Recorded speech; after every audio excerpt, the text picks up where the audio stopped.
I just think it's just ungrateful. I am so to say grateful. that the service personnel are not keeping you safe when they are. No, I feel less safe due to the actions of our leaders. I am incredibly grateful for our servicemen. You're doing your feelings don't make it a fact. You are your doing feelings, the way you feel. Hold up. Adam Mockler appeared on Abby Phillip Show again after gaining attention online for a viral debate with Scott Jennings. And in this latest segment, he joined a discussion alongside commentators Noah Rothman and Hal Lambert with Tarara Setmeyer. Also participating as the panel debated current political issues in a heated but structured exchange of views. And in this video, we are going to look at key moments from the discussion, break down what each speaker argued, and share some thoughts on how the conversation unfolded, so let's get into it together. Sign that we are in America's Iran war. The president who started it can't remember how long it's been going on.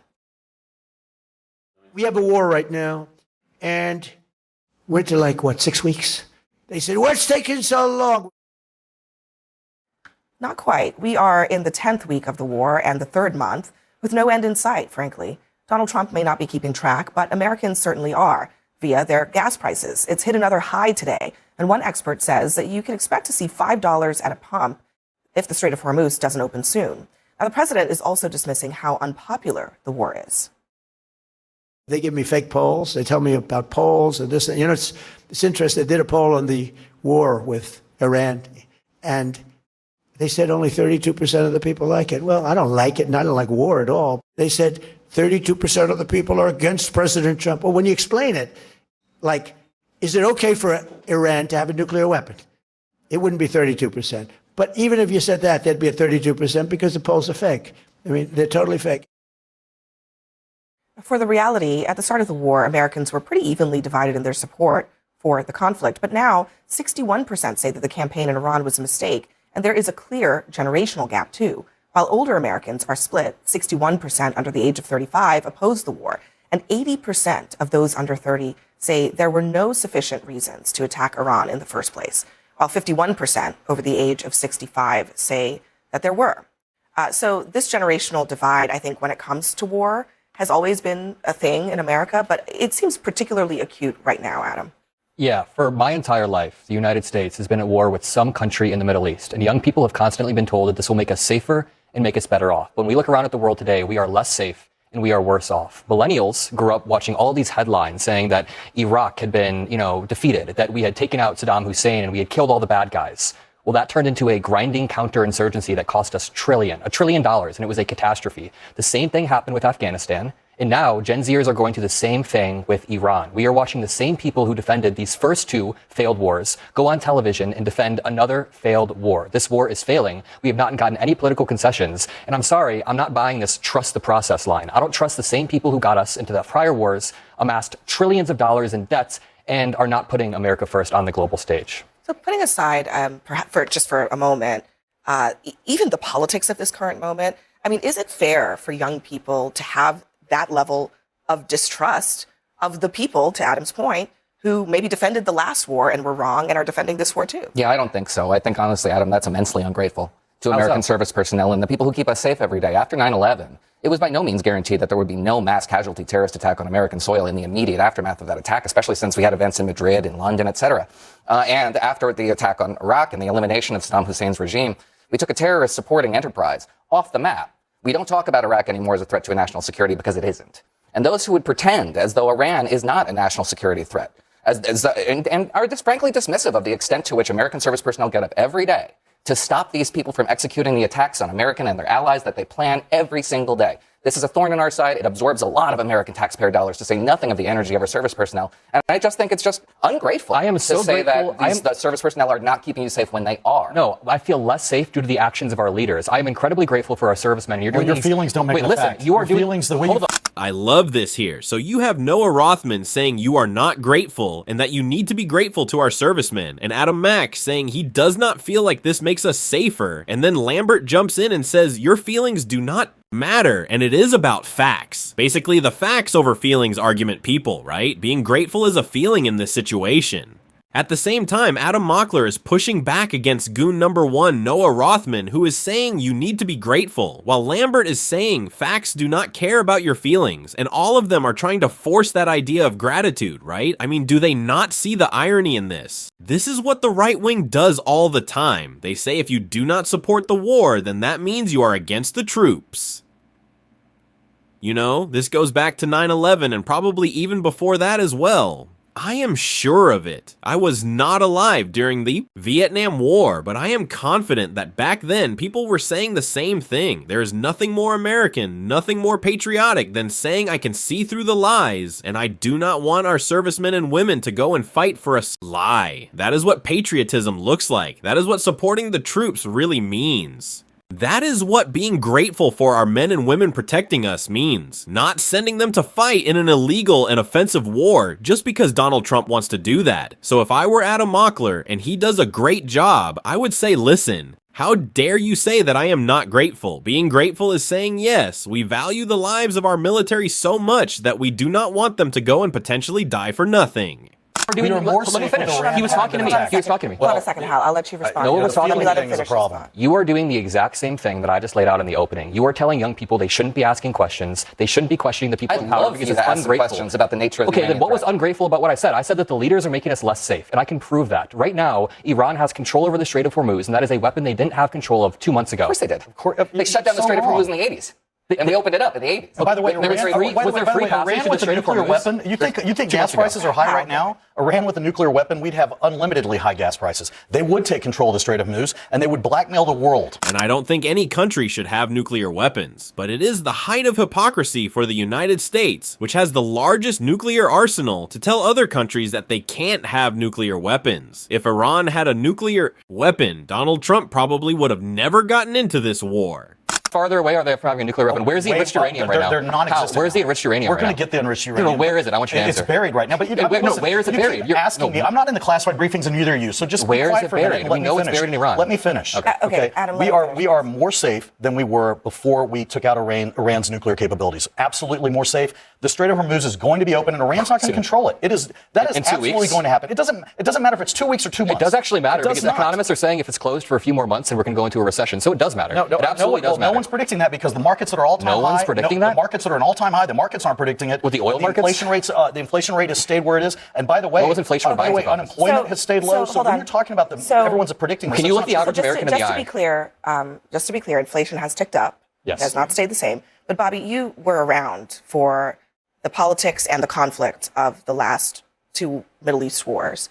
I mean, what do you make of this generational debate about whether it's wise to be going into another conflict in this region?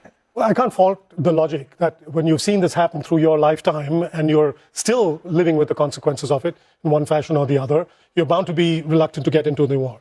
Nobody's disputing for the fact that for a moment that the Iranians are the Iranian regime are bad guys. But when you hear the president and our leadership constantly changing the explanation they're giving for why we're at war, constantly changing the timetable of how long this is going to last, and then forgetting how long it has been going on, then you're right to push back and say, kindly give us a clearer explanation for why we're there, how long we're going to be there for. It's not enough to say, sit at this table and say, it'll be over, and then the Straits of Hormuz will be open. We've got no indication of that being the case. When the straits were closed, we were told this is a matter of days. Now it's been a matter of weeks, and we're no closer to it being open than we were 2 weeks ago, 3 weeks ago, 4 weeks ago. And on top of what you're saying there, I mean, I think one of the big problems with where we are in this conflict is that very clearly the administration has determined, because they've basically ended the kinetic conflict of it all, they've determined that the only way to actually get the things that we want, which is Iran abandoning its nuclear ambitions, moving away from funding terrorism, is to get to the negotiating table, which is the same truth that existed a year ago after they did the first set of strikes. So, I mean, I think that's part of the problem, is that war has not necessarily gotten us the outcome that they say that we are trying to get here. No, and that's because the rationale for the war has shifted multiple times. No one here has ever said we want a nuclear-armed Iran. That is a red herring at this point, because it's the only talking point that the pro-Trump folks have, because they've gotten themselves into a situation. That's one talking point. Tarara Meyer is right. That's one talking point. The other is 47 years. They just keep repeating 47 years over and over again. And number one state sponsor of terrorism. That they were unprepared for. And what's incredibly ungrateful, you know who's incredibly ungrateful? Donald Trump and Pete Hegseth, for the men and women who are serving in this war, who are on deployments that are extra long, who are not getting their ships resupplied, who don't understand what they're doing over there, who are being taken for granted. Our military is the greatest in the world, and the men and women who serve are the greatest in the world, and they are being taken for granted as props in a political effort by Donald Trump to make himself feel better till he can distract from everything else that's going on domestically. And now he's gotten himself into a situation where he can't even explain cogently why we're there, what's going on, and why the American people should have to pay the price for it. So that's what's going on here. I mean, when I was a Republican for many years, we absolutely looked at Iran as the threat that it is, and absolutely were trying to do things to make sure that they did not continue to be the world's sponsor of terror. But this isn't it. This is not it. Noah, you talked about Adam, you accused Adam of being ungrateful. I just want you to look at these charts. Look at what happened to public opinion when it came to the war in Afghanistan. Was it a mistake for the U.S. to send military forces to Afghanistan? The war started out as incredibly popular, and then it became much less popular. So about half of Americans said that it was a mistake, and about half said that it was not. The same is true of Iraq. Incredibly popular, right decision, 72% back at the beginning of it. And by the end of the conflict in 2014, it was down to 38%. Mm-hmm. I mean, are all of these Americans ungrateful? I mean, I imagine many of them they ended up tasting the consequences of the war, including the impacts on their lives, people that they knew, people who may not have even lost their lives in theater but came back forever scarred by it. I mean, to clarify what I had said previously is that it is, in my view, ungrateful to American service personnel to say that they have not kept us safe when we do not measure. That's not what But he didn't say that. So you have to acknowledge No. He's saying that we can measure non-events, which is to suggest that the attacks that have not happened, which none of us are aware of, were not avoidable. Because of the nature of these conflicts. And the conflicts themselves are what inspires the attacks. It's almost inviting the notion that America is responsible for the terrorist. That's not really the argument that he's making. The argument that he's making is that the people who made the arguments to go into these conflicts in the first place misled, which is a fact. And secondly, that the conflicts ended up lasting a very long time, costing a lot of American treasure, and those are also facts. He didn't say it's because they're they didn't keep us safe. That's not actually what he said. Well, that is kind of what he said. But let's belabor the point. I have all the time in the world for criticisms of the president's rhetoric. All the time in the world. In fact, I think a lot of the reasons why the public is soured on this is because the president never approached Americans and solicited their support, told them the burdens they were expected to bear, and told them why they were going into this. But as important as it is to criticize the president's rhetoric, it's also important to talk about what's happening on the ground. And we are closer today to opening up the Strait by virtue of what we heard from Admiral Brad Cooper today and the operation that was engaged over the Strait was open. Because of MAGA's actions, things escalated and led toward conflict, and now the Strait is closed. It might not have closed if Donald Trump had not been involved in starting this situation. This war. Of course, it lasts 24 hours. Very important. We can't just delay the ceasefire. We can't talk about the response, and then I want Bobby to have the last word. Well, I covered the war in Iraq. I was there for all the arguments going into that war in Iraq. I remember people saying this was the major sponsor of terror. And you pointed to 9/11. Iraq had nothing whatsoever to do with 9/11. And going into Iraq and toppling that regime, as much as I hated the regime as any right-thinking people, spawned from the direct consequence of that, the Islamic State, also a terrorist group that came directly out of our actions in Iraq. So, if we want to look at historical precedents, we should not cherry-pick little bits out of a larger picture and pretend that the larger picture doesn't. I also want to spill over the Syrian war. To expand on my framework, I gave a very good faith criticism of this war and of the history of these types of wars. And I had one person say that I was ungrateful, and then another invoke the weapons of mass destruction that Iran could potentially be developing. What I was trying to say is that getting military successes, if you want to call them that, doesn't always translate to helpful outcomes for the American people. We've seen this. We killed Saddam Hussein. We took out the bad guy, and it hurt us. It's arguable that this war is the most just war since World War II, because Iran has killed thousands of Americans, Saddam Hussein hadn't killed thousands of Americans. Afghanistan hadn't either. But he ran on no new wars. No, I'm saying he ran on no new wars. Yeah, but it was so justified. Why didn't he take it to the Congress? It's a 47-year war. Why didn't he take it to the Congress and the American people if it was so justified? Ultimately, he may do that. But ultimately, why didn't he do that before the bombs were dropping? Didn't say he had to. I'm using your own logic where you said it was so justified, the most just war since World War II. Then why didn't he go ahead and present it to the American people that way? Iran has killed thousands of Americans. We know we've established this. Okay? Iran is a threat to the world. Okay, if they get nuclear weapons, they would control the Strait of Hormuz anytime they wanted to, and people wouldn't be able to do anything about it. They do if not you think we have high oil prices now, we're going to have skyrocketing. They do not need nuclear weapons to control the Straits of Hormuz. The Straits of Hormuz are right there. You can't change geography. They need small speedboats. They just need to issue a threat. What happened in the last few weeks? They didn't do anything. All they had to say was, we're going to shut the straits, and the markets did the rest. The insurance companies refused to insure ships. Shipping companies refused to go. They do not need nuclear weapons to shut. That is resolvable in the Horn of Africa and the Strait of Malacca. It's resolvable in Hormuz. All right, Bobby, thank you very much for being here. Appreciate you. Next for us, as gas prices. The fear-mongering from Hal Lambert and other MAGA figures is seen by critics as exaggerated and unconvincing, with many Americans no longer accepting it. They argue that people can see through these claims after decades of similar war-related messaging and do not believe the narratives anymore. Adam Mockler is described as being correct when he said that these situations do not benefit the American people.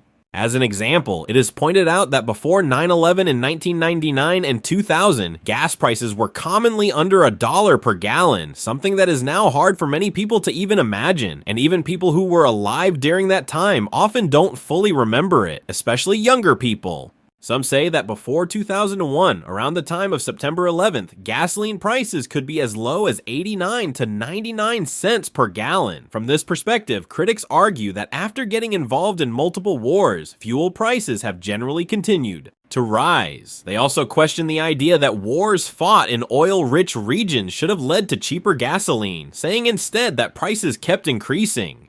In their view, the country has gained little from these conflicts, despite spending trillions of tax dollars and losing thousands of American lives, while commentators like Hal Lambert, Noah Rothman, Scott Jennings, and Ben Ferguson are accused by critics of ignoring or downplaying these human costs in political debates. U.S. service members died in Iraq, with about 4,492 reported deaths, and from 2000 to 2011, around 32,000 were wounded. In Afghanistan, about 2,461 were killed, and around 20,000 were wounded. Critics argue that these losses are often not discussed enough in political debates, especially the long-term impact on soldiers who live with mental and physical scars from these wars. They also claim that discussions often ignore these human costs and instead focus on political talking points, while saying that there is no clear or verified information about current casualties in newer conflicts.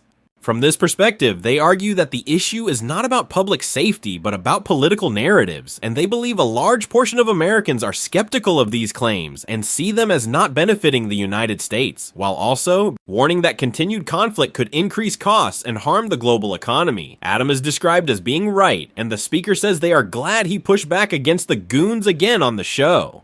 They also expressed that they wish Scott Jennings had been brought on immediately after, but they appreciate CNN for bringing Adam Mockler back, as they thought he might not return and things might be allowed to settle. They say Adam was actively pushing back against what they see as disingenuous arguments and spin from Hal Lambert and Noah Rothman. Finally, they invite viewers to share their opinions on the panel from Abby Phillip Show, asking whether they agree with Adam Mockler and Tarara Setmir or with the opposing side, and encourage viewers to like, subscribe, and comment.